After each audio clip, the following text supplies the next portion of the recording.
इस वीडियो में हम पढ़ेंगे लोक का सामाजिक समझौता। तो चलिए शुरू करते हैं। प्राकृतिक अवस्था की असुविधाओं से बचने के लिए और अपनी व्यक्तिगत संपत्ति को सुरक्षित रखने के लिए सभी मनुष्य सामाजिक समझौते के द्वारा राज्य का निर्माण करते हैं। तो सामाजिक समझौता क्यों होता है? राज्य के निर्माण के लिए। और राज्य के निर्माण की आवश्यकता क्यों पड़ती है? क्योंकि प्राकृतिक अवस्था में कुछ असुविधाएं थी, तो उन असुविधाओं से बचने के लिए और व्यक्तिगत संपत्ति की सुरक्षा करने के लिए राज्य की आवश्यकता महसूस हुई और राज्य का निर्माण सामाजिक समझौते के द्वारा किया जाता है। अब आगे देखते हैं। प्राकृतिक अवस्था में सभी मनुष्य स्वतंत्र और समान हैं, इसलिए यह समझौता प्रत्येक व्यक्ति के साथ होता है। तो लोक कहता है कि प्राकृतिक अवस्था में सभी मनुष्य समान हैं, सभी मनुष्य स्वतंत्र हैं, इसलिए वे सभी समान रूप से एक दूसरे के साथ सामाजिक समझौता करते हैं। इस समझौते के अंतर्गत प्रत्येक व्यक्ति अपने उन प्राकृतिक अधिकारों का त्याग करता है जिनके कारण प्राकृतिक अवस्था में अराजकता और अव्यवस्था फैलती है। तो लोक कहता है कि जो सामाजिक समझौता है उसके अंतर्गत व्यक्ति अपने उन प्राकृतिक अधिकारों का त्याग करता है जिनके कारण प्राकृतिक अवस्था में अराजकता फैलती है। ठीक है, व्यक्ति सामाजिक समझौते के तहत अपने सभी अधिकारों का त्याग नहीं करता है, केवल उन्हीं अधिकारों का त्याग करता है जो अराजकता को फैलाते हैं। होब्स के सामाजिक समझौते में प्रत्येक व्यक्ति अपने सभी अधिकारों को एक व्यक्ति या व्यक्तियों के समूह को समर्पित करता है, जबकि लोक के सामाजिक समझौते में प्रत्येक व्यक्ति अपने कुछ अधिकारों को संपूर्ण समाज को सौंपता है। तो यहाँ पर थोड़ी सी होब्स की चर्चा भी की गई है कि जो होब्स का सामाजिक समझौता है उसमें प्रत्येक व्यक्ति अपने सभी अधिकारों का त्याग कर देता है, लेकिन जो लोक का सामाजिक समझौता है उसमें व्यक्ति अपने सभी अधिकारों का त्याग नहीं करता है, बल्कि केवल उन्हीं अधिकारों का त्याग करता है जो अराजकता का कारण बनते हैं, जिनके कारण समाज में अव्यवस्था फैलती है। अब आगे देखते हैं।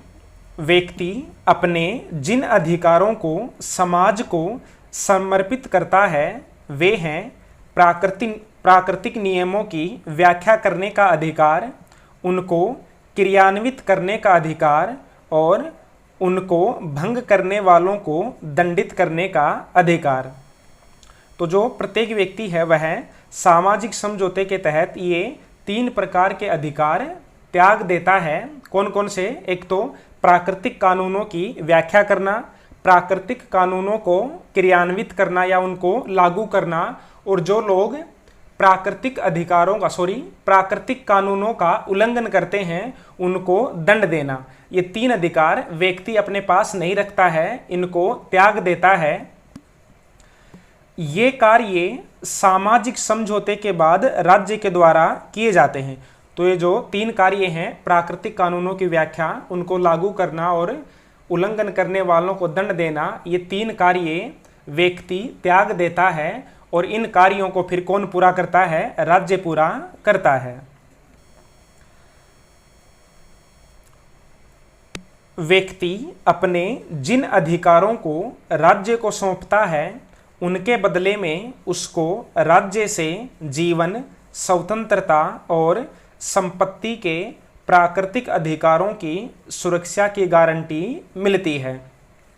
तो व्यक्ति ये जो अपने 3 अधिकार हैं, जो प्राकृतिक कानूनों की व्याख्या, लागू करना और जो दंड देने वाले अधिकार हैं, ये 3 अधिकार राज्य को सौंपता है। तो उसके बदले में राज्य व्यक्ति की जीवन, स्वतंत्रता और संपत्ति की सुरक्षा की गारंटी देता है।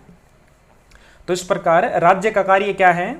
एक तो प्राकृतिक कानूनों को लागू करना, उनकी व्याख्या करना, उल्लंघन करने वालों को दंड देना और व्यक्ति के जो 3 प्राकृतिक अधिकार हैं, जीवन का अधिकार, स्वतंत्रता का अधिकार और संपत्ति का अधिकार, उनकी सुरक्षा करना। ठीक है, अब देखते हैं लोक के सामाजिक समझौते की विशेषताएं। लोक के सामाजिक समझौते के विश्लेषण से उसकी निम्नलिखित विशेषताएं स्पष्ट होती हैं। अब देखते हैं सामाजिक समझौते की कौन कौन सी विशेषताएं हैं। सबसे पहली विशेषता है 2 समझौते। लोक के सामाजिक समझौते के अंतर्गत 2 समझौते किए जाते हैं। पहले समझौते से राज्य का निर्माण होता है और लोक राज्य को नागरिक समाज बोलता है। लोक कहीं भी राज्य शब्द की चर्चा नहीं करता है, बल्कि नागरिक समाज की चर्चा करता है। दूसरे समझौते से सरकार का निर्माण होता है और सरकार क्या होती है? एक ट्रस्ट की तरह होती है जो व्यक्तियों की जो व्यक्तिगत संपत्ति है उसकी सुरक्षा करती है। इस प्रकार लोक राज्य व सरकार में अंतर करता है। तो ये हो गई पहली विशेषता 2 समझौते। जबकि जो होब्स का सामाजिक समझौता है उसमें केवल एक ही समझौता किया जाता है, उसी समझौते से राज्य का निर्माण होता है और उसी समझौते से शासक का निर्माण होता है। लेकिन लोक के सामाजिक समझौते में 2 समझौते होते हैं। प्रथम समझौते से राज्य का निर्माण होता है और दूसरे समझौते से सरकार का निर्माण होता है। इस प्रकार लोक राज्य और सरकार में अंतर करता है, जबकि होब्स राज्य और सरकार में अंतर नहीं करता है। दूसरी विशेषता है समझौता जनता की सहमति पर आधारित।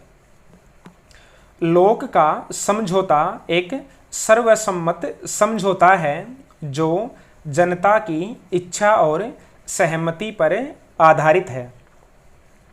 लोक समझौते के द्वारा जिस राज्य व सरकार का गठन करवाता है वह जन सहमति पर आधारित होता है। लोक की मान्यता है कि सहमति ही वैध सरकार का निर्माण करती है। तो दूसरी विशेषता क्या हो गई कि जो सामाजिक समझौता है वह जनता की सहमति पर आधारित होता है, क्योंकि जनता ही आपस में मिलकर के समझौता करती है। तीसरी विशेषता है सभी अधिकारों का त्याग नहीं। लोक के समझौते में व्यक्ति अपने सभी अधिकारों का त्याग नहीं करता है, बल्कि वह केवल 3 ही अधिकारों का त्याग करता है। जबकि हमने होब्स के सामाजिक समझौते में पढ़ा था कि होब्स के सामाजिक समझौते में प्रत्येक व्यक्ति अपने सभी अधिकार संप्रभु शासक को सौंप देता है, लेकिन लोक के सामाजिक समझौते में व्यक्ति अपने सभी अधिकारों का त्याग नहीं करता है, बल्कि केवल 3 ही अधिकारों का त्याग करता है। और वे अधिकार कौन कौन से हैं? प्राकृतिक कानून की व्याख्या करना, उसे क्रियान्वित करना या लागू करना और उसका उल्लंघन करने वालों को दंड देना। तो ये जो 3 प्राकृतिक अधिकार हैं इनको व्यक्ति त्याग देता है। किसके तहत? सामाजिक समझौते के तहत। अब आगे देखते हैं व्यक्ति जीवन, स्वतंत्रता और संपत्ति के अधिकारों को अपने पास रखता है और इनके द्वारा शासन को सीमित रखता है। यानी कि जो व्यक्ति के पास ये 3 प्राकृतिक अधिकार हैं, जीवन का अधिकार, स्वतंत्रता का अधिकार और संपत्ति का अधिकार, इन 3 अधिकारों के माध्यम से व्यक्ति सरकार पर नियंत्रण रखता है। यानी कि सरकार व्यक्ति की स्वतंत्रता को नहीं छीन सकती, उसके जीवन को समाप्त नहीं कर सकती और उसकी जो व्यक्तिगत संपत्ति है उसको नहीं छीन सकती। अब देखते हैं चौथी विशेषता। चौथी है शासक समझौते का एक पक्ष। लोक के समझौते में शासक भी समझौते का एक पक्ष होता है, इसलिए उस पर भी समझौते की शर्तें लागू होती हैं। तो जो लोक का सामाजिक समझौता है उसमें शासक भी समझौते का पक्ष होता है, इसलिए समझौते की शर्तें शासक पर भी लागू होती हैं। जबकि जो होब्स का सामाजिक समझौता है उसमें शासक शामिल नहीं होता है, इसलिए शासक पर समझौते की शर्तें लागू नहीं होती हैं। अब आगे देखते हैं, उसके लिए समझौते का पालन करना अनिवार्य होता है। यानी कि जो शासक होता है वह भी समझौते का पालन करता है। अगर सरकार समझौते का पालन नहीं करती है तो उसे बदला जा सकता है। यह कार्य बहुमत के आधार पर ही किया जा सकता है। तो चौथी विशेषता क्या हो गई कि जो शासक है वह भी समझौते का एक पक्ष होता है। यदि शासक समझौते की शर्तों को नहीं मानता है, यानी कि व्यक्ति के प्राकृतिक अधिकारों की रक्षा नहीं करता है, तो शासक को बदला जा सकता है। अब पांचवी विशेषता है सीमित सरकार। लोक का समझौता होब्स के लेवियाथन के समान किसी संप्रभु सत्ताधारी का निर्माण नहीं करता। संप्रभु सत्ताधारी का मतलब निरंकुश सत्ताधारी। तो जो लोक का समझौता है वह निरंकुश शासक का निर्माण नहीं करता है, जबकि होब्स का जो सामाजिक समझौता है वह निरंकुश शासक का निर्माण करता है, जिसको लेवियाथन कहा जाता है।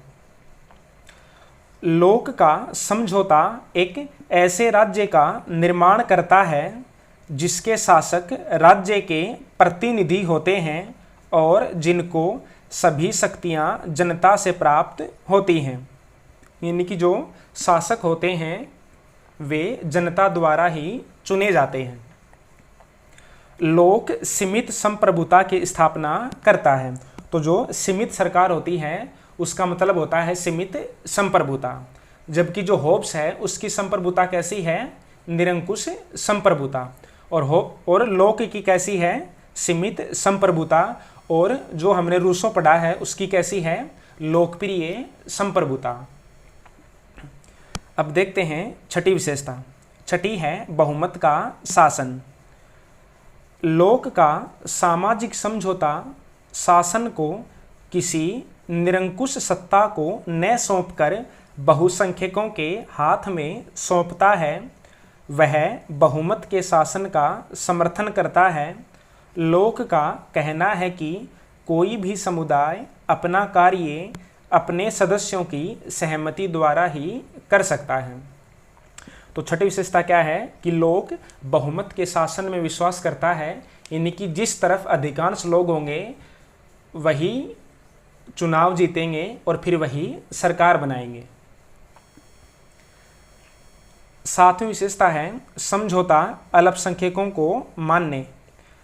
बहुमत के शासन का निष्कर्ष यह है कि अल्पसंख्यकों द्वारा बहुसंख्यकों की इच्छा को स्वीकार किया जाना चाहिए। इसका मतलब है कि जो अल्पसंख्यक हैं उनको बहुमत की इच्छा को स्वीकार करना चाहिए। यदि वे ऐसा नहीं करते हैं तो कोई भी सामूहिक कार्य सुचारू रूप से नहीं किया जा सकेगा। इससे सामाजिक व्यवस्था का संचालन असंभव हो जाएगा और समझौते का महत्व समाप्त हो जाएगा। तो ये हो गई सामाजिक समझौते की विशेषताएं। अब थोड़ा सा आगे और देखते हैं।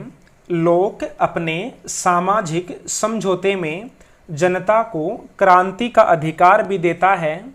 क्रांति का अधिकार मतलब होता है सरकार को या शासन को बदलने का अधिकार। यदि सरकार जनता के प्राकृतिक अधिकारों की रक्षा नहीं कर पाती है तो समझौते को भंग किया जा सकता है, लेकिन समझौता भंग होने से केवल सरकार बदलेगी, राज्य तो बना रहेगा। यानी कि लोक कहता है कि यदि सामाजिक समझौते को भंग किया जाता है तो केवल सरकार बदलेगी, राज्य नहीं बदलेगा। जबकि होब्स कहता है कि सामाजिक समझौते को भंग नहीं किया जा सकता है, क्योंकि यदि सामाजिक समझौता भंग हो गया तो राज्य समाप्त हो जाएगा और प्राकृतिक अवस्था वापस लौट आएगी। लेकिन लोक के सामाजिक समझौते में ऐसा नहीं होता है। यदि सामाजिक समझौते को भंग किया जाता है तो केवल सरकार बदलेगी, राज्य समाप्त नहीं होगा, यानी कि प्राकृतिक अवस्था नहीं आएगी। तो ये हो गया हमारा लोक का सामाजिक समझौता।